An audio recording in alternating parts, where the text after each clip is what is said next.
Pessoal, tudo bem com todos? Espero que sim. Vamos prosseguir os nossos estudos das segundas-feiras.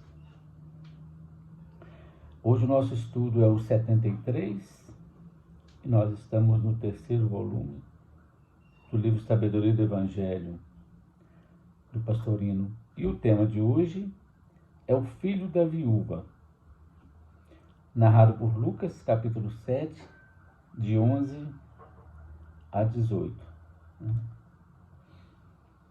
Lucas registrou assim: e aconteceu que, no dia seguinte aqui é após a cura do servo do centurião, que a gente viu na segunda passada. Aconteceu que no dia seguinte, Jesus se dirigia para uma cidade chamada Naim. E iam com ele seus discípulos e grande multidão. Aproximou-se ele da porta da cidade e levavam para fora um defunto, filho único de sua mãe, que era viúva. E com ela ia muita gente da cidade. Logo que o Senhor a viu, compadeceu-se dela e disse-lhe: não chores. Aproximando-se, tocou o esquife e pararam os que o conduziam. E disse: moço, te digo, levanta-te.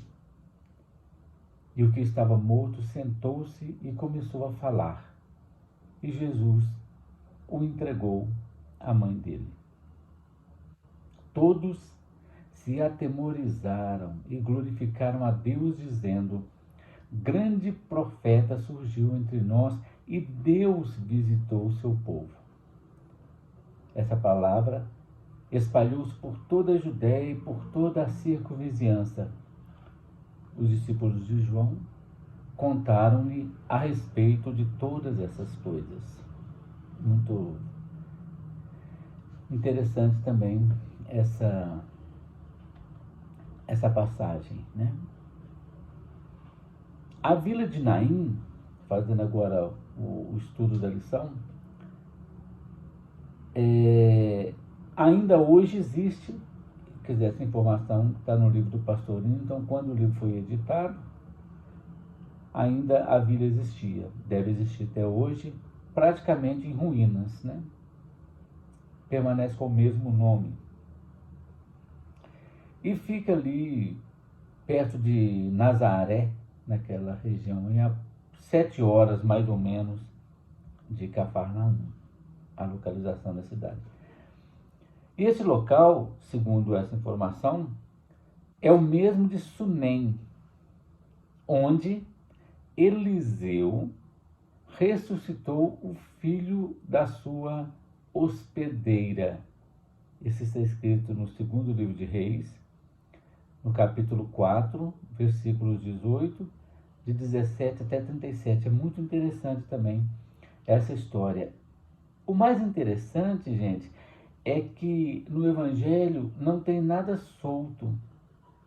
Todas as coisas têm um sentido. É por isso que a ideia da gente trazer esse estudo, primeiro, tem sentido histórico, tem sentido conceitual, tem o sentido alegórico, simbólico, que é o que a gente traz, e principalmente o que tem a ver aquela história com a gente. No tocante àquela linha interpretativa do Pastorino de individualidade e de personalidade, isto é, da nossa essência, individualidade, e da nossa aparência dentro da existência.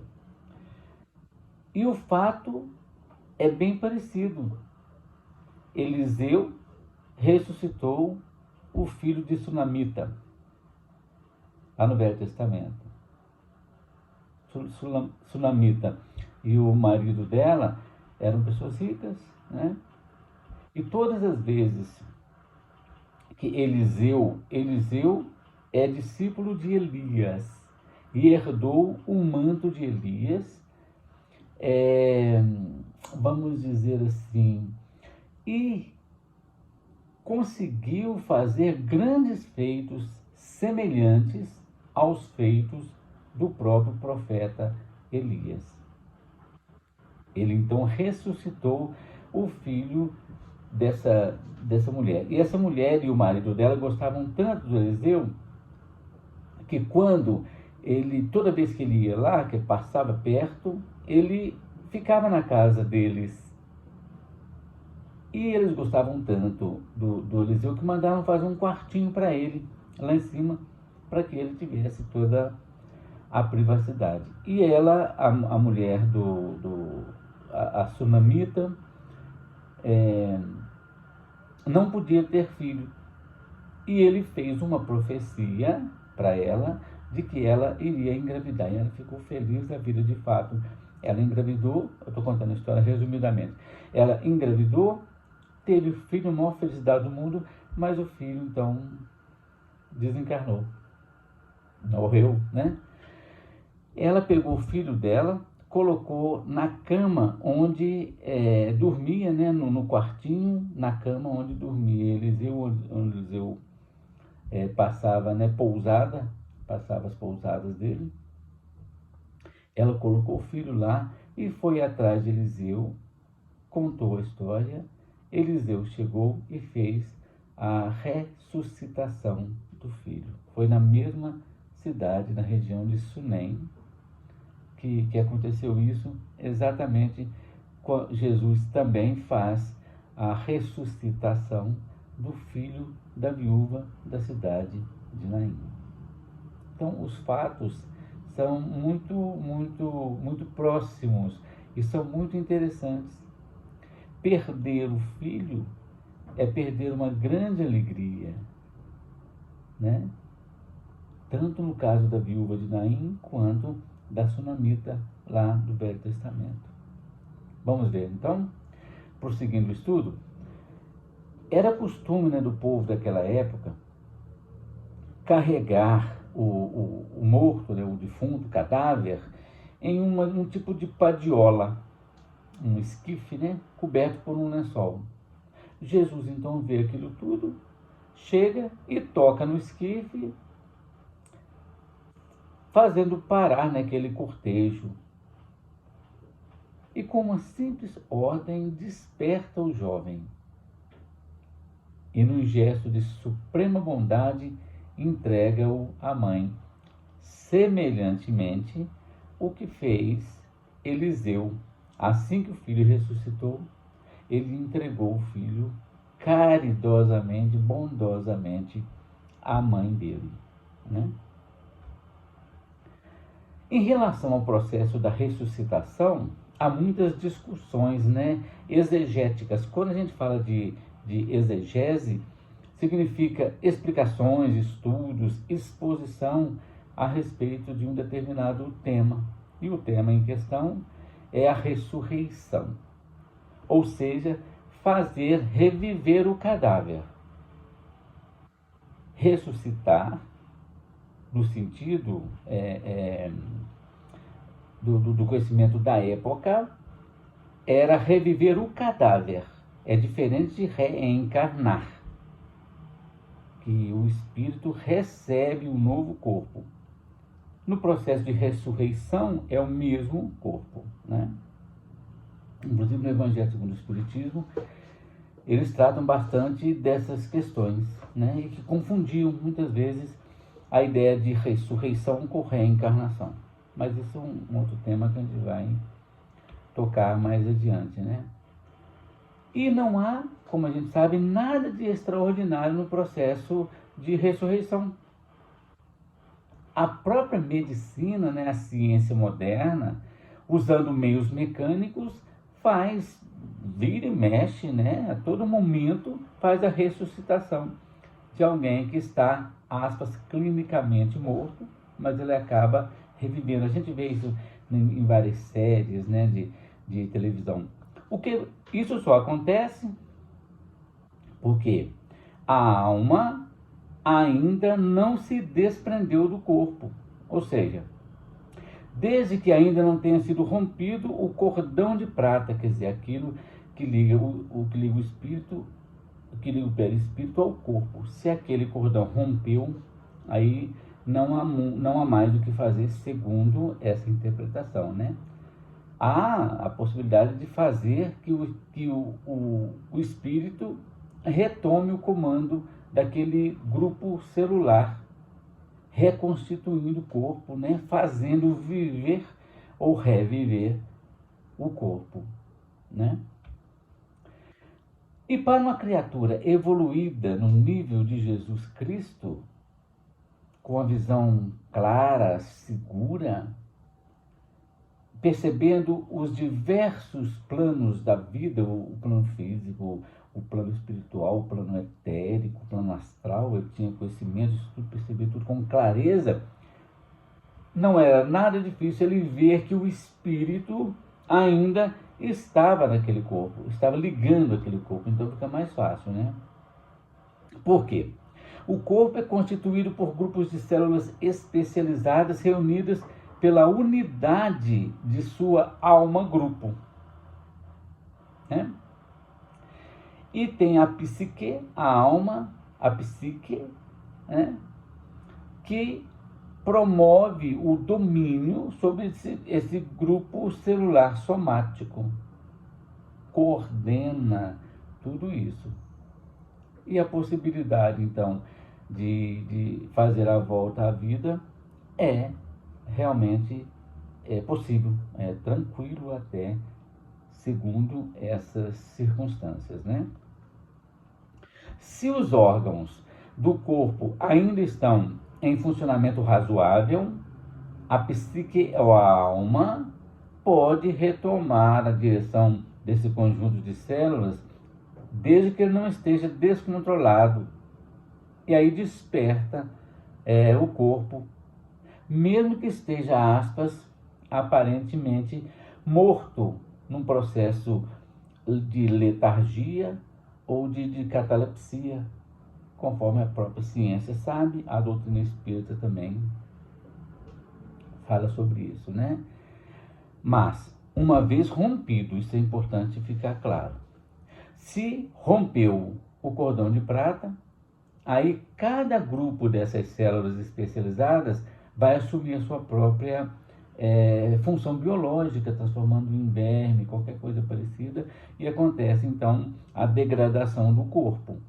Aí, nesse estágio, a gente supõe, é importante que se diga, ser impossível o processo da ressurreição. Não estamos afirmando aqui de jeito nenhum, e nem o pastorino afirma, categoricamente que é impossível. Quem é a gente para falar que isso é impossível? Mas, pelas leis biológicas, físicas, químicas, da natureza que a gente conhece, aí sim é impossível segundo os nossos conhecimentos. Não quer dizer que seja impossível para Jesus, impossível para Deus, impossível para qualquer espírito evoluído, né? Mas em obediência à natureza, à lei da natureza que a gente conhece, aí fica bem complicado, né? Bem mais difícil.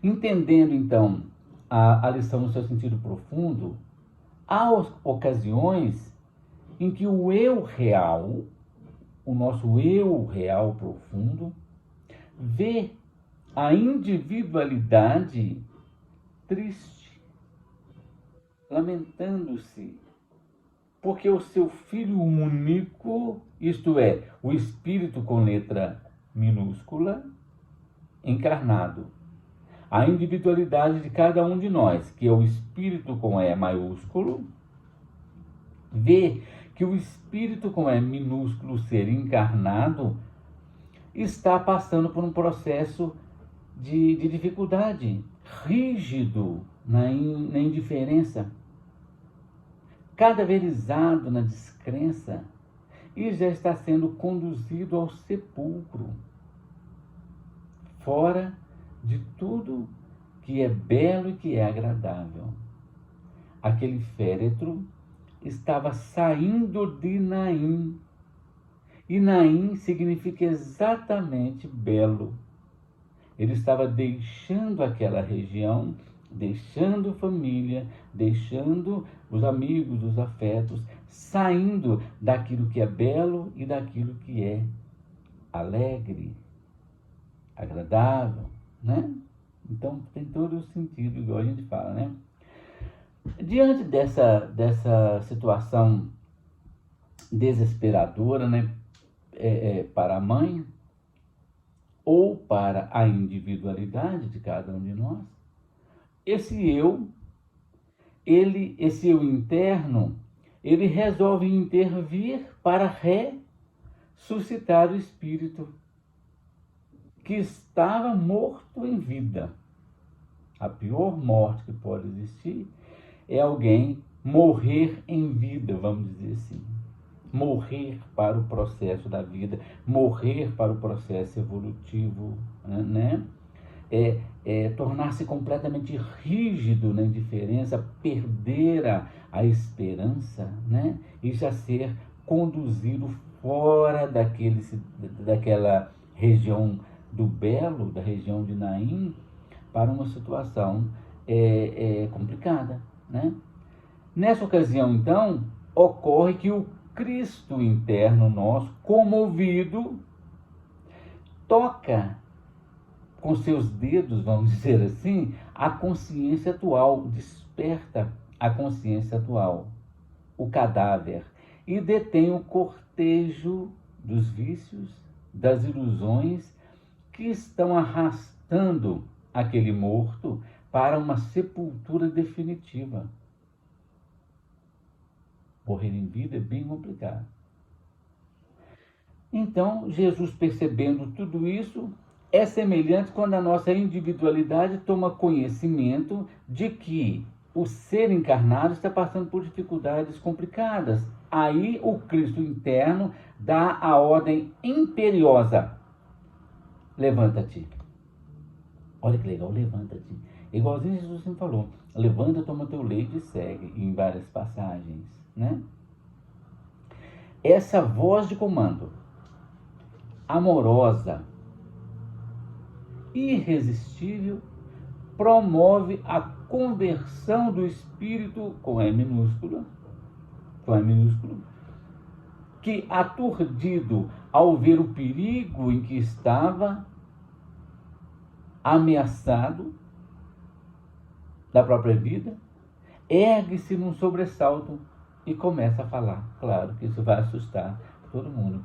Então, o eu interno, o eu de cada um de nós, reconhecendo-se e reconhecendo o processo, faz o que precisa ser feito e se recolhe ao seu anonimato. Isso é muito legal.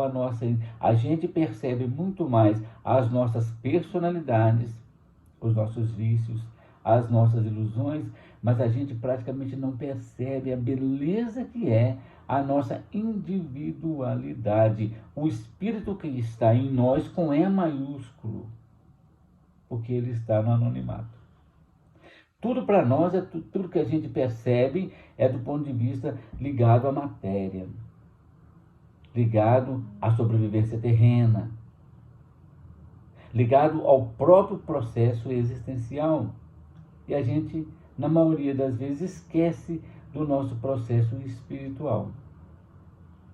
Esse eu, então, verdadeiro, faz o que precisa fazer, entregando vida ao espírito com E minúsculo e se recolhe. Isso é muito interessante. Se recolhe ao anonimato. A gente passa a viver a mesma vida material, a mesma vida terrena, dando conta do processo da nossa existência naquele momento, né?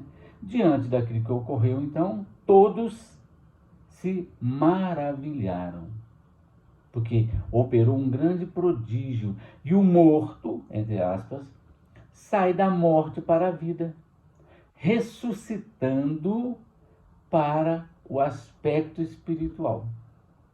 É que a gente acabou de dizer. A gente precisa compreender que nós estamos aqui na existência, mas que a nossa essência é o processo espiritual. Todos os veículos, então, isto é, todas as células, sentem que Deus visitou o seu povo. A individualidade operou um processo de reunificação de tudo aquilo e a alma vai tomar conta daquele corpo. E todos os veículos, os órgãos, vamos dizer assim, todas as células do corpo, sentem que Deus visitou seu povo, simbolizando que todas aquelas pessoas que estavam próximos ali sentiram a presença de Deus. E intimamente, o rapaz que estava morto sentiu todas as suas células serem visitadas por Deus. Isto é, que o eu interno se manifestou em cada sentido, sensivelmente. Acontece então que a palavra, isto é, o verbo de Jesus, se espalha por toda a Judéia. A fama de Jesus, então, se espalhou por todas as regiões. Isto é, incentivando a palavra de Jesus na Judéia, significa incentivando o espírito religioso daquela pessoa. Não é uma religião formal, mas a religião íntima de cada um. Seria o processo da religiosidade. E isso aconteceu por toda a circunvizinhança, isto é, atingindo todos os setores da vida, todos os corpos. Esse é o processo da ressurreição, em seu sentido mais bonito. E olha, o final da lição é muito bacana. Os discípulos de João foram até João Batista, né, que estava no cárcere, estava preso, né, para depois ser morto, que nem a gente já viu, para contar ao João tudo o que tinha ocorrido. Porque a gente lembra que, se não todos os discípulos, mas praticamente todos, discípulos de Jesus, eram discípulos de João Batista. E quando Jesus apareceu, João Batista então saiu do cenário, vamos dizer assim, logo depois o João desencarna, porque ele veio para fazer o processo de precursor. Cumprindo então a tarefa dele, ele entregou os seus discípulos para o Messias Jesus. Messias no sentido de ser enviado, né? Mas tudo que acontecia, os discípulos de João iam lá e falavam para ele tudo o que aconteceu. Agora, o que significa isso do ponto de vista simbólico? Os discípulos de João significa, nessa linha interpretativa, o processo da personalidade, isto é, os veículos somático, etéreo e astral da personalidade, discípulos de João, personalidade, veículos inferiores, vão notificar ao intelecto iluminado, que é João. João significa iluminado, que embora preso à matéria no cárcere, que estava no cárcere, eles foram contar da transformação fabulosa que se operou naquele espírito. Significando, então, que a criatura que foi beneficiada toma conhecimento e consciência de tudo o que ali ocorreu. É como se o espírito do filho fosse simbolizado por João Batista, que significa iluminado. Então o intelecto daquele rapaz percebeu conscientemente que todos os seus veículos já haviam recebido a mensagem de que Deus visitou o povo. É muito, muito interessante e até bastante profundo, né, nesse quesito.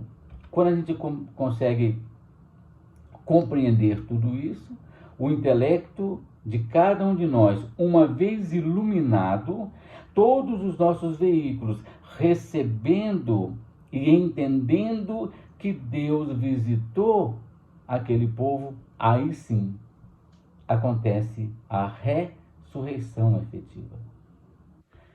Nós, cada um de nós, então, nós vamos no processo evolutivo desenhando N existências, morrendo, renascendo, para um dia fazermos a ressurreição. N encarnações vão nos levar para o processo da ressurreição, isto é, quando nós formos mudar de perispírito para um processo mais evoluído. Certo? Agradeço imensamente por vocês terem me ouvido. Espero que haja o entendimento e principalmente a compreensão disso na intimidade de cada um de nós. Obrigado, gente. Na semana que vem nós prosseguimos com os nossos estudos.